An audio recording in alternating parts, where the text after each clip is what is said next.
Halo semua, kali ini kita mau lihat kejadian-kejadian waktu menjelang kedatangan Tuhan Yesus yang kedua kali. Waktu Yesus melakukan pekerjaannya di dunia ini, dia sering banget nggak memiliki tempat untuk dia meletakkan kepalanya untuk berbaring tidur. Beda banget ya sama kita ya, yang setiap malam selalu ada bantal. Tapi sulit bagi Tuhan Yesus untuk menemukan di mana dia dapat meletakkan kepalanya dengan nyaman. Seringkali ketika ia merasa lelah dengan pekerjaannya dan membutuhkan istirahat, ia pergi ke bukit yang namanya Bukit Zaitun. Nah, seringkali ia menghabiskan waktu semalaman di sana untuk berdoa untuk banyak orang dan juga untuk mempelajari akan Tuhan punya kehendak, Bapaknya punya kehendak dan menerima kekuatan untuk melaksanakan pekerjaannya. Nah, seringkali juga di waktu-waktu tersebut, murid-murid itu mengikutinya. Suatu hari, mereka datang kepada Tuhan Yesus dan bertanya mengenai kedatangan Tuhan Yesus kedua kali. Apa sih tandanya? Jadi dia sedang meminta petunjuk dan meminta Tuhan Yesus untuk memberitahukan apa tanda-tandanya waktu nanti Tuhan Yesus akan datang dan akhir dunia itu bakal bagaimana. Ini bicarakannya waktu lagi di atas bukit seperti gambar di sebelah kanan ini ya.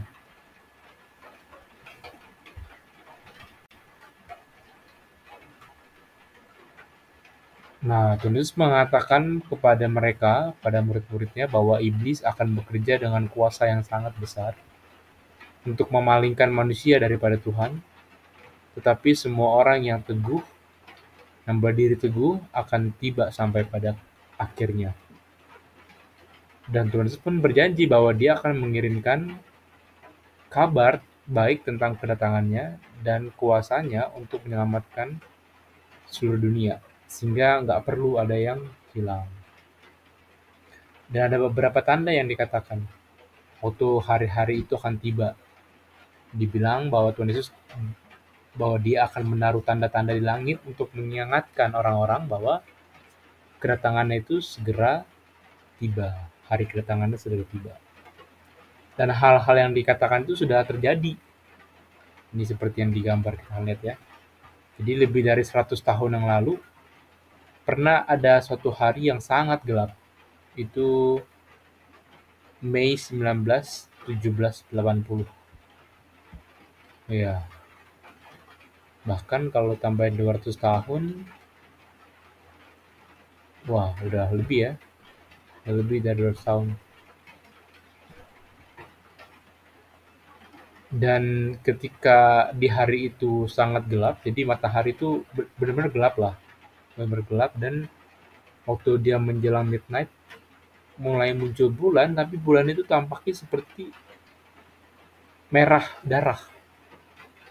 Jadi dua kejadian itu yaitu hari tergelap dan juga bulan itu menjadi merah darah warnanya itu terjadi di hari yang sama, yaitu Mei 19 1780.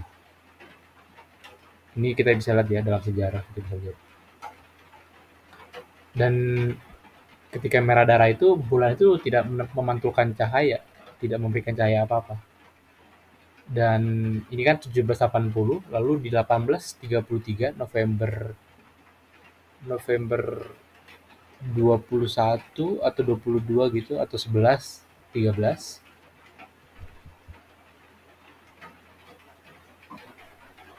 November ya pokoknya November 1833 kayaknya 11 13. Oh ya, ini November 12 dan November 13. Di situ terjadi eh, bintang berjatuh-jatuhan.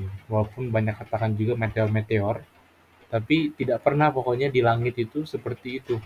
Jadi banyak keribuan cahaya yang bergerak gitu, kayak bintang berjatuhan gitu orang mengatakan. Dan di tanggal itu aja terjadinya, November 12 dan November 13. Dan ketiga hal ini semua itu yang Tuhan katakan waktu dia berbicara pada murid-muridnya mengenai tanda akan kedatangannya. Dan ini semua sudah terjadi. Belum pernah lagi setahu saya dan dalam sejarah ada kejadian-kejadian seperti ini lagi, di mana hari begitu gelap, lalu dia disusul dengan munculnya bulan yang tidak memancarkan cahaya, namun memberikan warna merah darah yang begitu pekat, dan juga hari di mana ada ribuan bintang. Seperti gambar, di seperti benar-benar bertaburan sekali bintang itu berjatuhan. Nah, sekarang kita lihat kebanyakan bintang itu kan hanya berdiam ya, hanya berdiam. Jadi semua tanda-tanda itu udah digenapi bagi kita 200 tahun yang lalu lebih. Pada malam yang sama ketika dia disalibkan, Yesus menyanyikan sebuah lagu pujian bersama murid-muridnya di Bukit Zaitun yang sama. Dan setelah dia bangkit dari kematian, dia menemui mereka lagi dan juga berbicara sama mereka. Kita bisa lihat ini kisahnya di kisah 1 ya, ayat 9. Itu mulai ada pergerakan di mana Tuhan Yesus mulai naik ke langit-langit. Jadi Tuhan Yesus terangkat dan awan menutupi Tuhan Yesus dari pandangan para murid. Dan ketika mereka melihat Tuhan Yesus naik ke surga, ada dua malaikat berdiri di samping-sampingnya dekat mereka dan berkata, inilah yang ayat 11 katakan ini. Yesus yang sama yang terangkat ke surga akan datang kembali dengan cara yang sama seperti kamu telah melihat dia naik ke surga. Jadi ini pengharapan akan janji Tuhan, dan terutama bagi kita yang sudah melewati sejarah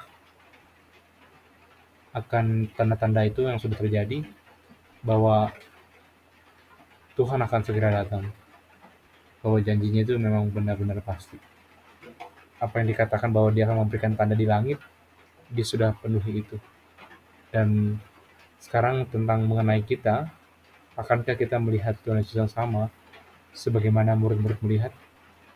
Akankah kita melihat dan tidak terbinasakan waktu nanti kita melihat dia turun dan menjemput orang-orang yang saleh? Semua tanda yang telah digenapi memberikan kepastian buat kita akan janjinya adalah pasti buat kita, bahwa apa yang dijanjikan bahwa dia akan datang, dia akan segera datang. Dia akan segera datang. Sampai jumpa.